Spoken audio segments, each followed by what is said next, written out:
الحمد لله الذي قامت السماء والأرض بإذنه والصلاة والسلام على سيد ولد آدم وعلى آله وأصحابه أجمعين. ابھی سیدی اعلیٰ حضرت امام اہل سنت امام احمد رضا ماتریدی قادری حنفی رحمۃ اللہ علیہ کے جس رسالہ مبارکہ کا خلاصہ آپ کے سامنے ذکر کروں گا اس کا نام ہے نزول فرقان بسکون زمین و آسمان. لفظ نزول اس کا معنی ہے نازل ہونا. فرقان قرآن پاک کا ایک لقب ہے جس کا معنی ہے فرق کرنے والا. سکون کا معنی ساکن ہونا، ٹھہرنا، اپنی جگہ سے نہ سرکنا. تو اب اس رسالہ مبارکہ کے نام کا مفہوم یہ ہوا کہ زمین و آسمان ساکن ہونے سے متعلق قرآن پاک کی ان آیات کا نازل ہونا جو حق اور باطل میں فرق کر دیں گے. یہ رسالہ مبارکہ فتاوی نبویہ کی 27ویں جلد میں موجود ہے.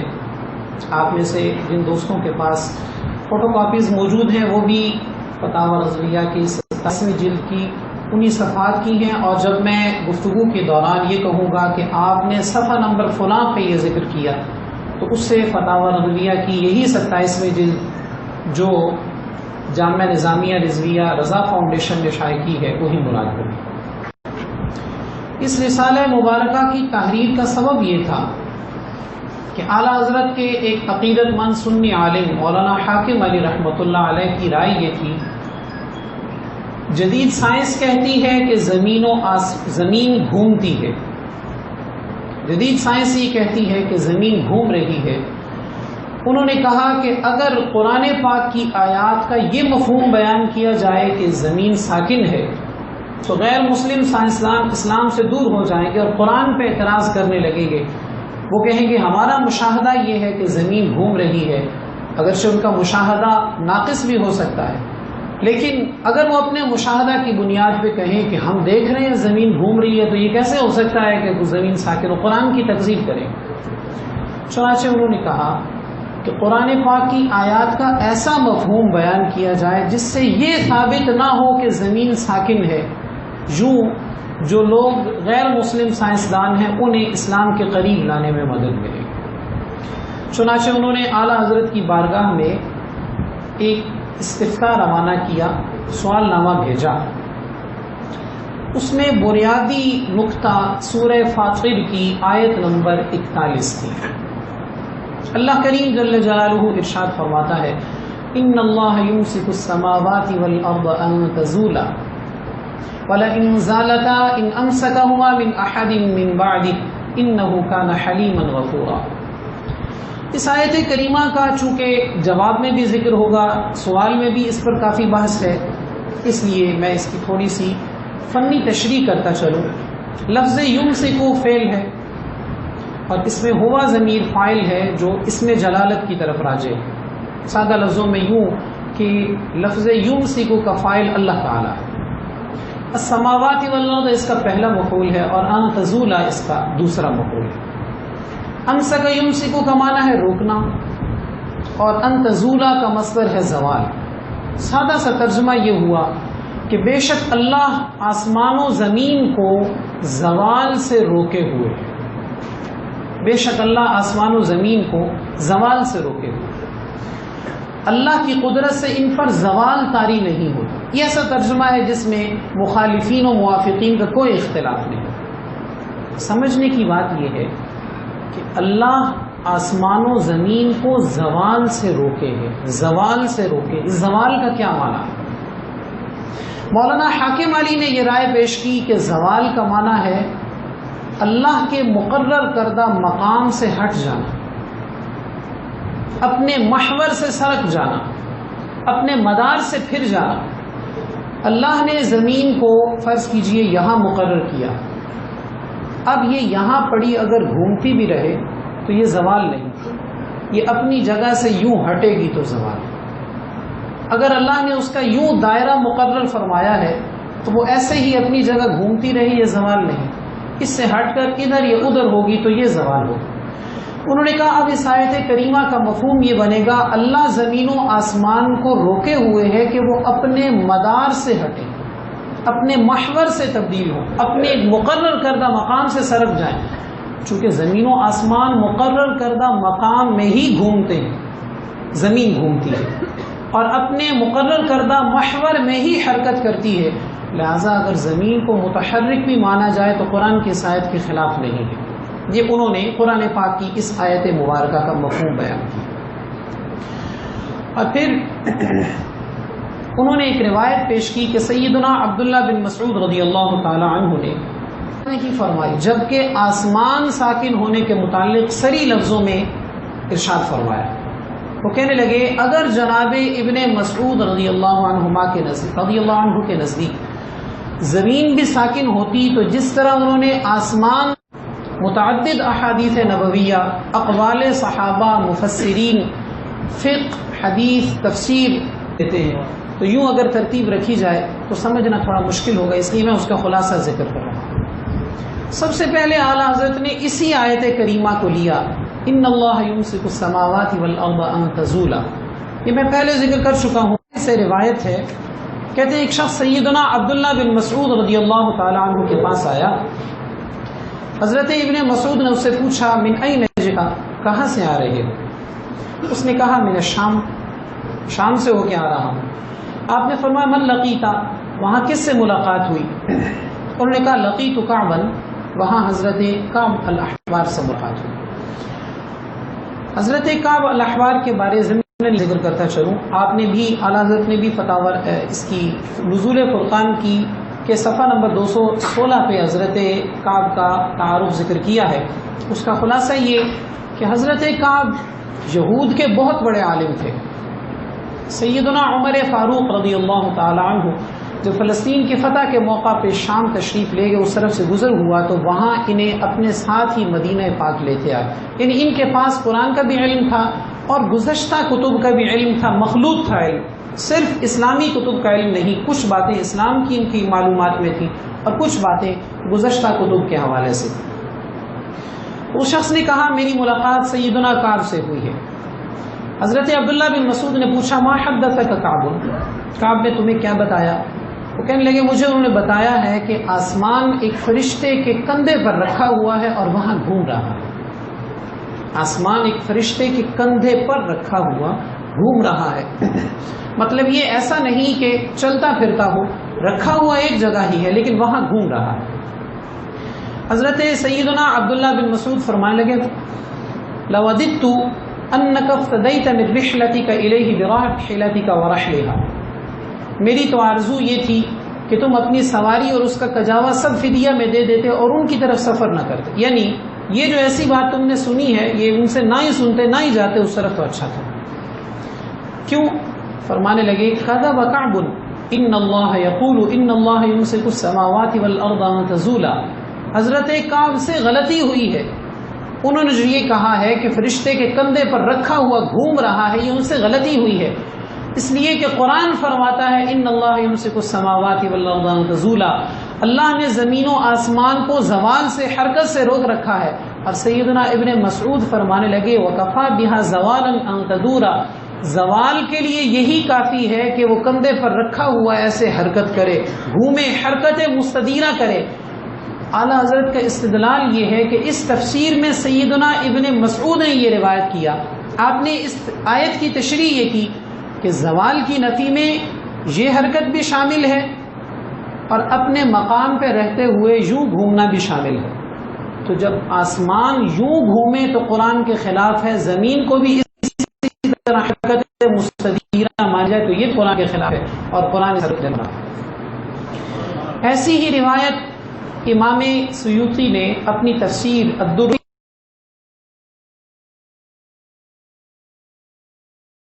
سے نہیں ہٹتے، اپنی جگہ رہتے ہوئے گھوم رہے ہیں، اگر زوال کا یہ معنی ہو تو پھر زمین و آسمان کی اس میں کوئی تخصیص نہیں، کائنات کی کسی شے پر زوال نہیں ہو سکتا، اس لیے کہ کائنات کی کوئی بھی شے اللہ کے مقرر کردہ مقام سے نہیں ہٹ سکتی، کائنات کی کوئی بھی شے اللہ کے مقرر کردہ مقام سے نہیں ہٹ سکتی.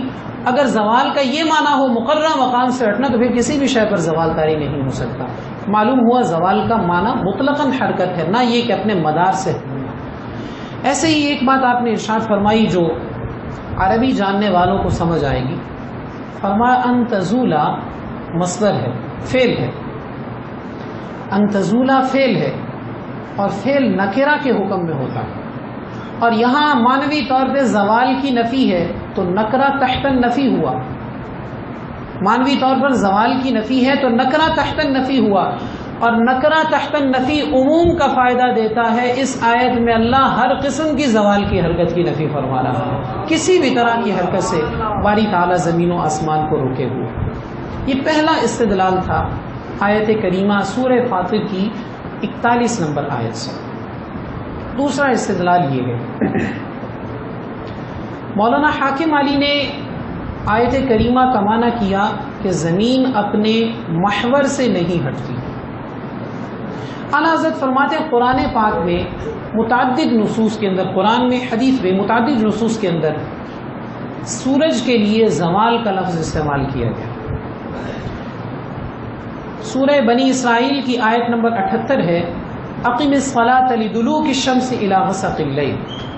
نماز قائم رکھو سورج ڈھلنے سے رات کی اندھیری تک. اس آیت میں لدلوک الشمس ہے. صفحہ نمبر 218 پہ آپ ملاحظہ کر سکتے ہیں سرکار نے خود لدلوک الشمس کی تفسیر لزوال الشمس کے ساتھ کی ہے. تو اس آیت مبارکہ میں سورج کے لیے زوال کا لفظ استعمال ہوا. اسی طرح متعدد احادیث میں زوال کا لفظ استعمال ہوا ہے سورج کے لیے. اسی طرح کتب فقہ میں عام محاورہ ہم بولتے ہیں زوال کا وقت ہو، زوال کا وقت ہو. آپ فرماتے ہیں سوال یہ پیدا ہوتا ہے جس وقت سورج زائل ہوتا ہے کیا وہ اللہ کے مقرر کردہ مقام سے ہٹ جاتا ہے؟ ہرگز نہیں. سورج پر زوال آتا ہے، مدار سے ہٹتا نہیں، اپنے مدار میں رہتے ہوئے اس پر زوال آتا ہے. معلوم ہوا مدار میں رہتے ہوئے حرکت ہو تب بھی زوال ہے، اور زمین سے اللہ نے زوال کی نفی فرمائی ہے. ان اللہ یمسک السماوات والارض ان تزولا. لہٰذا یہ مانا جائے کہ زمین اپنے مرکز میں رہتے ہوئے زوال پذیر ہوتی ہے، حرکت کرتی ہے، تو بھی قرآن کی آیت کے مخالف ہے، کیونکہ سورج بھی تو اپنے مرکز میں اپنے مقرر کردہ مقام پہ رہتے ہوئے حرکت کرتا ہے، پھر بھی اس کے لیے ہر بندہ زوال کا لفظ بولتا ہے. ایک استدلال آپ نے یہ کیا کہ جن لوگوں کے نزدیک زمین متحرک ہے، حرکت کرتی ہے، ان کے نزدیک ظاہر ہے کہ دن اور رات کا سلسلہ زمین کی حرکت کے ساتھ ہے. زمین کا وہ حصہ جس پر ہم ہیں جب گھوم کر سورج کے سامنے آتا ہے تو دن ہو جاتا ہے، دوسری طرف چلا جاتا ہے تو رات ہو جاتی ہے. جن کے نزدیک زمین گھوم رہی ہے ان کے نزدیک زمین و آسمان کی دن اور رات کی آمد و رفت اور دن اور رات کا آنا جانا ایسے ہی ہے کہ زمین گھوم کر اس کا جو حصہ سورج کے سامنے آ جاتا ہے وہاں دن ہو جاتا ہے، اور جو حصہ گھوم کر دوسری طرف چلا جاتا ہے وہاں رات ہو جاتی ہے. اب زوال کس چیز کا ہوا؟ سورج کا، زمین کا. اب زوال زمین کا ہوا. جب زمین کے بارے ہم کہہ رہے ہیں کہ وہ گھوم کر سورج کے سامنے آتی ہے تو دن ہو جاتا ہے، دوسری طرف جاتی ہے تو رات ہو جاتی ہے، تو زوال زمین کا ہوا نہ کہ آسمان کا. زوال شمس نہ ہوا، زوال ارض ہوا. جب اس موقف کی روشنی میں زوال زمین کا ہو رہا ہے اور قرآن فرماتا ہے اللہ زمین و آسمان کو زوال سے روکے ہوئے ہے، تو اس موقف کی قرآن پاک کی اسی آیت کریمہ سے نفی ہو جاتی ہے. پھر ایک استدلال اعلیٰ حضرت نے طلوع و غروب سے کیا، جس کا خلاصہ یہ ہے کہ سائنس کا مسلمہ ضابطہ ہے دن اور رات کا آنا جانا طلوع و غروب و زوال کے ساتھ ہے. جب طلوع ہوتا ہے دن چڑھ جاتا ہے، زوال ہوتا ہے دوپہر ہو جاتی ہے، اور غروب ہوتا ہے تو رات آ جاتی ہے. طلوع و غروب و زوال کے ساتھ دن اور رات کی آمد و رفت ہے. اب ظاہر بات ہے کہ طلوع و غروب جس کی صفت ہوگی دن اور رات کا آنا جانا اسی کے ساتھ ہوگا. طلوع و غروب جس شے کی صفت ہوگی زمین و دن اور رات کا آنا جانا اسی کے ساتھ ہوگا. اگر یہ کہا جائے زمین ساکن ہے اور سورج اس کے گرد حرکت کر رہا ہے، طلوع و غروب سورج کی صفت ہے، تو اس کا مطلب ہوا کہ سورج کے آنے جانے سے دن اور رات بنتے ہیں. اور اگر یہ کہا جائے سورج اپنی جگہ ہے اور زمین اس کے گرد حرکت کر رہی ہے، تو اس کا مطلب ہوا طلوع و غروب زمین کا ہوتا ہے جس کی وجہ سے دن اور رات آتے ہیں. تو دن اور رات کا آنا جانا طلوع و غروب و زوال کے ساتھ ہے. اب ہم نے دیکھنا ہے کہ قرآن و سنت میں طلوع و غروب اور زوال کس کی صفت ہے. اللہ تعالیٰ قرآن پاک میں ارشاد فرماتا اقم الصلاۃ لدلوک الشمس الی غسق اللیل، سورہ بنی اسرائیل کی آیت نمبر 78 ہے. ارشاد فرمایا نماز قائم رکھو سورج ڈھلنے سے رات کی اندھیری تک، سورج ڈھلنے سے رات کی اندھیری تک. سورہ قاف کی آیت نمبر 39 میں ارشاد فرمایا وسبح بحمد ربک قبل طلوع الشمس وقبل الغروب، اپنے رب کی حمد کے ساتھ تسبیح کیجئے سورج طلوع ہونے سے پہلے اور سورج غروب ہونے سے پہلے. اس آیت میں سورج کی صفت قرار دیا طلوع و غروب کو. ایسے ہی سورہ طٰہٰ کی آیت نمبر 130 میں فرمایا وسبح بحمد ربک قبل طلوع الشمس وقبل غروبها. سورہ کہف کی آیت نمبر 17 میں ارشاد فرمایا وَتَرَى الشَّمْسَ إِذَا طَلَعَتْ تَزَاوَرُ عَنْ كَهْفِهِمْ ذَاتَ الْيَمِينِ، اے محبوب تم سورج کو دیکھو گے جب نکلتا ہے تو ان کے غار کی داہنی طرف سے بچ جاتا ہے. سورج نکلتا ہے تو غار کی داہنی طرف سے بچ جاتا ہے. وَإِذَا غَرَبَتْ تَقْرِضُهُمْ ذَاتَ الشِّمَالِ، اور جب ڈوبتا ہے تو بائیں طرف کترا جاتا ہے. یہ چند آیات میں نے پیش کی ہیں، مزید آیات بھی اسی رسالہ مبارکہ سے آپ دیکھ سکتے ہیں. آپ فرماتے ہیں یوں ہی ہزارہا آثار صحابہ اعظام اور تابعین کرام اجماع امت جن سب میں ذکر ہے کہ آفتاب طلوع و غروب کرتا ہے، آفتاب کو وسط سما سے زوال ہوتا ہے، یہ سب آفتاب کی طرح روشن دلائل ہیں کہ زمین ساکن ہے. کیسے؟ دو ہی صورتیں ہیں، یا یہ کہ زمین اپنی جگہ ہے اور سورج اس کے گرد حرکت کر رہا ہے. زمین مدار میں ہے، ایک جگہ ہے اور سورج اس کے گرد حرکت کر رہا ہے. یا یہ کہ سورج ایک جگہ ہے اور زمین اس کے گرد حرکت کرے. طلوع و غروب تو تبھی ہوگا، سورج ایک جگہ ہو ایسے زمین اس کے سامنے آئے تو طلوع ہو گیا، ہٹ گئی تو غروب ہو گیا. یا پھر یوں کہ زمین ایک جگہ ہو سورج اس کے سامنے آئے تو طلوع ہو جائے اور اس کے سامنے سے ہٹ جائے تو غروب ہو جائے. آپ فرماتے ہیں بحمد اللہ آیات متکاثرہ احادیث متواترہ اجماع امت طاہرہ سے واضح ہوا کہ زمین کی حرکت محوری و مداری دونوں باطل ہیں، کیونکہ قرآن و حدیث اور اجماع میں طلوع و غروب کو سورج کی صفت قرار دیا گیا ہے نہ کہ زمین. یعنی ایسا نہیں کہ زمین طلوع کر کے آتی ہے بلکہ سورج طلوع کر کے آتا ہے، سورج غروب ہوتا ہے. ایک اور استدلال آپ نے کیا جسے آپ صفحہ نمبر 201 پہ دیکھ سکتے ہیں. قرآن پاک کی متعدد آیات میں اللہ نے زمین کو بچھونا قرار دیا. قرآن پاک کی متعدد آیات میں اللہ نے زمین کو بچھونا قرار دیا. سورہ بقرہ کی آیت نمبر 22 میں ہے الذی جعل لکم الارض فراشا، وہ ذات جس نے تمہارے لیے زمین کو بچھونا بنایا، والسماء بناء، اور آسمان کو عمارت بنایا. مزید بھی آیا صفحہ نمبر 224 تا 226 ملاحظہ کر سکتے ہیں. اب یہ جو بچھونا بنایا اس کی تفسیر کیا ہے؟ امام نظام الدین حسن بن محمد نیشاپوری غرائب القرآن و رغائب الفرقان میں لکھتے ہیں لا يتم الافتراش علیها ما لم تكن ساکنة فی حیزها الطبعی، اس وقت تک زمین کا بچھونا ہونا تام نہیں ہوگا جب تک وہ اپنے طبعی محل میں ساکن نہ ہو. ایسے ہی امام فخر الدین رازی نے اس کی تفسیر کی، تفسیر کبیر مفاتیح الغیب میں 201 نمبر صفحہ پہ آپ اس کا خلاصہ اعلیٰ نے ذکر کیا اور دیکھ سکتے ہیں. اصل لفظ امام رازی کے عالم ان کون الارض فراشا مشروط بامور، زمین کا فراش ہونا بچھونا ہونا کئی امور سے مشروط ہے. الاول کونها ساکنۃ، پہلی شرط یہ ہے کہ زمین ساکن ہو، بچھونا بنی تب سکتی ہے جب وہ ساکن ہو. پھر کچھ سطور کے بعد آپ فرماتے ہیں علمنا ان الارض غیر متحرکۃ لا بالاستدارۃ ولا بالاستقامۃ فهي ساکنۃ، معلوم ہوتا ہے کہ زمین متحرک ہی نہ حرکت مستدیرہ کے ساتھ اور نہ حرکت مستقیمہ کے ساتھ. فثبت بما ذکرنا ان سکون الارض لیس الا من اللہ. ثابت ہوا کہ یہ زمین ساکن ہے اور اللہ کے حکم سے ساکن ہے، اپنی جگہ رکی ہوئی ہے. تو قرآن پاک کی جن آیات میں اللہ نے بچھونا فرمایا ان سے بھی یہ ثابت ہوتا ہے کہ زمین اپنی جگہ ساکن ہے. اب سوال میں نے شروع میں ذکر کیا دو باتیں ہیں. ایک تو سورہ فاطر کی آیت نمبر 41 تھی اور ایک سیدنا عبداللہ بن مسعود رضی اللہ تعالیٰ عنہ کی روایت مذکور ہے. سیدنا ابن مسعود والی روایت کا جواب دیتے ہوئے 217 نمبر صفحے پہ آپ فرماتے ہیں کہ حضرت ابن مسعود نے صرف آسمان کی حرکت کی نفی کی.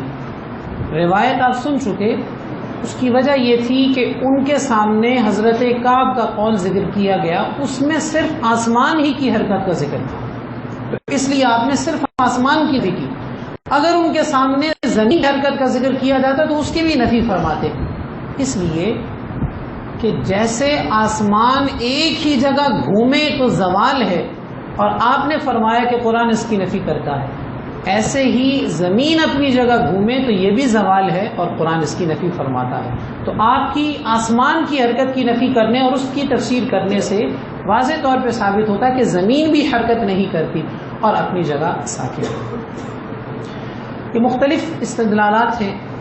جن حضرات کے پاس نزول فرقان نہیں ان کے لیے ایک دفعہ پھر میں خلاصہ بیان کرتا چلوں کہ حضرت مولانا حاکم علی رحمۃ اللہ علیہ نے اعلیٰ حضرت سے پہلی بات تو ان اللہ یمسک السماوات والارض ان تزولا اس کے بارے سوال کیا کہ ان تزولا زوال نہیں ہے زمین و آسمان پہ، اس کا معنی ہے کہ اپنے مدار سے نہیں سرکتے، اپنے محور میں ہی حرکت کرتے اور گھومتے.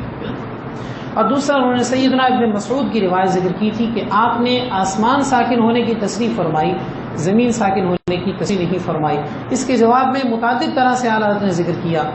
ایک تو یہ کہ ان اللہ یمسک السماوات والارض ان تزولا کی کتب لغت، اقوال صحابہ، اقوال مفسرین سے یہی تفسیر ثابت ہوتی ہے کہ زمین کسی طرح بھی حرکت نہیں کرتی. دوسرا یہ کہ اگر زوال کا معنی یہ ہو کہ اپنے مدار میں رہتی ہے اور وہاں سے نہیں ہٹتی تو پھر دنیا کی کسی شے پہ بھی زوال نہیں، کیونکہ اللہ کے مقرر کردہ مقام سے دنیا کی کوئی چیز بھی نہیں ہٹتی.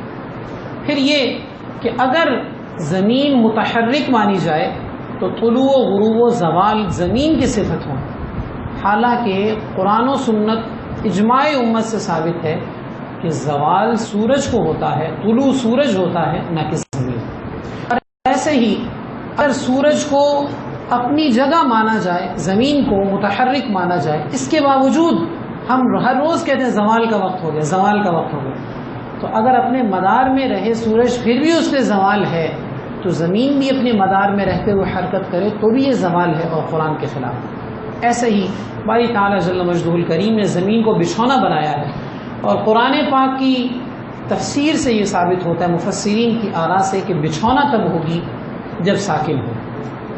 ان سب باتوں کے بعد اعلیٰ حضرت فرماتے ہیں محب فقیر سائنس یوں ہی مسلمان نہ ہوگی کہ اسلامی مسائل کو آیات و نصوص میں تعویلات کر کے سائنس کے مطابق کر لیا جائے. سائنس یوں مسلمان نہ ہوگی کہ مسائل میں تعویل، نصوص میں تعویل کر کے قرآن و سنت کو سائنس کے مطابق کیا جائے. یوں تو معاذ اللہ اسلام نے سائنس قبول کی، نہ کہ سائنس نے اسلام.